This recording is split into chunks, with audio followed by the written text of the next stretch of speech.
What's going on, guys? Welcome back. Happy patch day, as we've got an OTA to help with the activate and new season patch coming on Tuesday with some head scratching nerfs, but some buffs that some cards definitely needed. And today's video is going to be a little bit different. We got the patch notes very late compared to normal, and so it's not going to be all the bells and whistles that you're used to here, but we're going to jump right into it and tell you everything you need to know. All right, guys, we're going to start off with what I think is probably the best by far change in the entire patch. Think Viper from a few weeks ago getting her own identity. We have Attuma, which allow me to introduce you guys. I'm sure you don't know who this card is. Absolute dog water, terrible garbage trash that no one was playing. His old ability, he would just destroy himself. If there was another card there, he hated friends. And he was just awful, man. Nobody played this card at all. I definitely didn't. Now, though, Second Dinner gave him an identity, and perhaps it's a new way to play Destroy, and I'm thinking so without any cope. Essentially, guys, each and every turn, Attuma is going to destroy one of the cards in his lane with lower power. And this is awesome for a lot of reasons. First of all, you have a new card that can be anti-clog, right? So you could play him alongside Sentry, let's say, and he would destroy the Void or Debris Rocks. He's got a lot of use there. But on top of that, we've got a way to get rid of Bucky Barnes without doing anything, right? Without playing a card, we have an automatic destroy machine each and every turn in a location, as long as it's below 10 power, which is not bad at all, right? Not a lot of cards are going to be above that. Nimrod is going to love this card. I think this is a huge buff to Nimrod in the way that that is going to be played. We've got things, obviously, like Phoenix Force that can utilize this and have some fun there. There's a lot of interesting ways to use Attuma, and I think this is a great mechanic to come to the game. Just interesting that he's the one getting it. This could be a brand new card pretty much, but they're giving it to Attuma, which is great because the card was all but dead.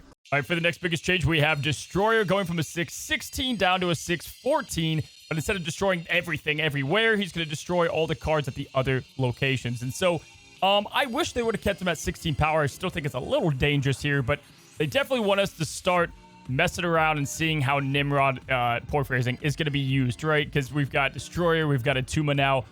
And Spectrum Destroyer, this used to be played a lot, and now with like just one armor, you can protect a lot or most of the cards there, on the board. And so I think this is obviously a net gain. I think this is going to be cool for Destroyer and give him more playtime and way less niche of decks, right? So we're going to have to see how this ends up, but I do think this is a nice buff, and we're going to see some interesting play and hopefully decks moving forward. That's going to be it for the buff department outside of Cannonball, who is non-existent after the Professor X, madness happened, and he's going up to a 5/8, which I think is fine.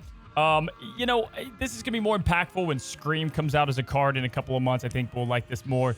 Never bad for a card like this, though, to get another power point. I think Cannonball is still a good card. Especially with all these decks that are filling out lanes and location and space and location is becoming premium space now with how many cards and just decks and the way that they work. And so not a bad change, not mad about it. Now, this is where the fun begins, because we've got a lot of nerfs to talk about today, and most of these are aimed at the future. I don't think they're addressing how they're utilized now, but what cards are coming out, and they're trying to fix the game before it breaks itself. Because we're about to enter, in my opinion, one of the most cracked season in Marvel Snap ever. It's going to be absolutely wild. Be sure to go into the Snapchat if you guys want to hear about that when we talk about that this upcoming Monday. But let's get to it. Let's get to the first one. And that is Loki, who's going from a 3/5 down to a 2/2. And they're removing his ability to draw a card. He still keeps the -1 cost, but he's getting a huge stat slash, but also a cost reduction. So a couple things to break down. First of all, this isn't it, guys. We've been on this dog and pony show. We're going to keep getting these Loki changes. I'm telling you, he is more plug and playable, or he feels plug and playable. It's going to be great, to be able to just play the deck your opponent has with -1 cost. As a 2/2, you don't get to draw the card anymore. He's certainly going to go down in play rate. However, no. Erisham, guys. Erisham still exists. Am I the only one that... Listen, Erisham, he's not going to draw a card for you anymore. And you can't, turn 2, you play him, you draw a card, and you pretty much always win with that deck. Now you get to play him on turn 1, and you get access to that -1, energy, and you already have extra energy, and so that's still going to be a massive problem in my eyes, at least. But here we go again. Round and around we go. We'll see where Loki takes us in the next couple weeks, and tune into the next episode of the OTA to find out next time where Loki ends up. So yeah, not much to say here outside. I think he's still going to be relevant and a good card. So I think that's a good split. If you like him, then he's still going to be okay. If you don't like him, he's going to be worse, but still fine. Oh, man, we got Bounce Enjoyers in shambles. Beast is going from a 2-2 up to a 3-5, and this is almost entirely because of next month with Madam Web and the move mechanics and Dagger going absolutely crazy in the Tiny Movers deck on top of Toxin coming out in 2 months. And so there's no question that is why Beast is getting touched up, because he's not that big of a threat right now.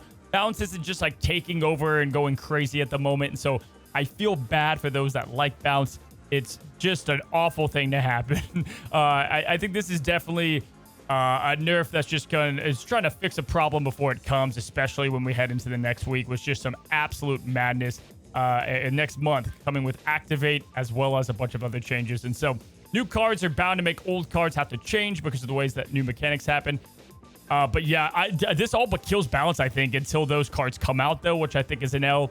But Toxin is going to make Bounce. You guys are going to hate Bounce in about 2 months, right? So look at it as kind of a timeout, and then it's going to come to full glory here in probably like a month. And so now, guys, on paper, we get to talk about the most head-scratching change, in my opinion. And the best I'm doing is trying to, like, think as they're thinking, I guess. I don't know why they're making these changes.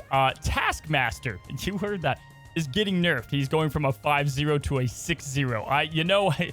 Listen, all I saw all day, every day was Taskmaster, right? Play the game a lot. You know, I've got like 100+ days of gameplay, just Taskmaster. So no, you never see this card outside of really Mr. Negative decks where you can do some cool stuff with Sage. It's a deck I've been playing a ton of.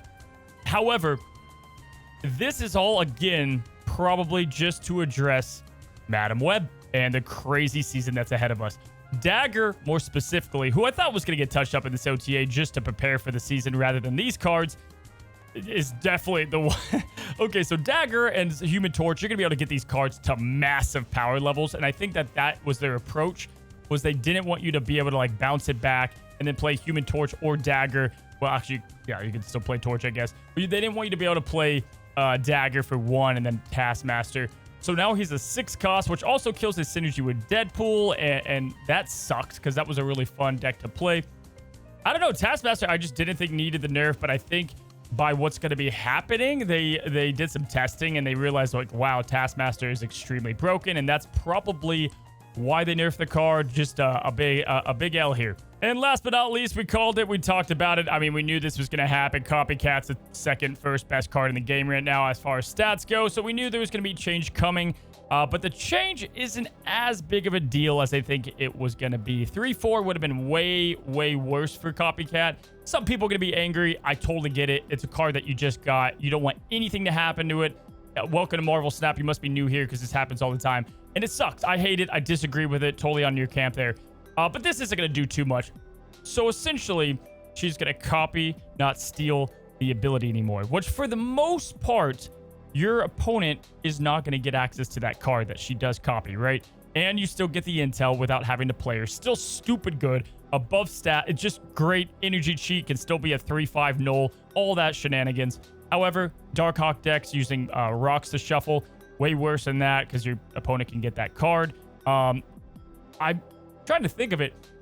There's also a buff in a sense, not really, but like if your opponent does get that card, it doesn't say which one you stole, so you kind of have that going for you as well, though. But yeah, you've got Thor can shuffle the deck, locations can shuffle the deck, mill decks, turn 7, things like that. Overall, pretty side change, nothing crazy here. I think this is just to, I don't know, just get rid of some of her capability of doing that steal.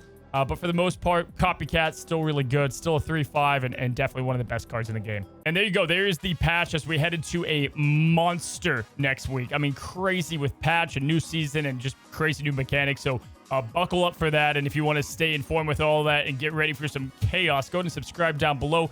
About 54% of you guys who watch every single day are not subscribed. And it helps as we're getting right there to hit the end of the year goal, trying to get to 150K. So would mean a lot if you help me if you enjoy the video. Anyway, guys, have a good one. Have a great one. Good luck out there and stay tuned for tomorrow's deck. And until the next one, happy snapping.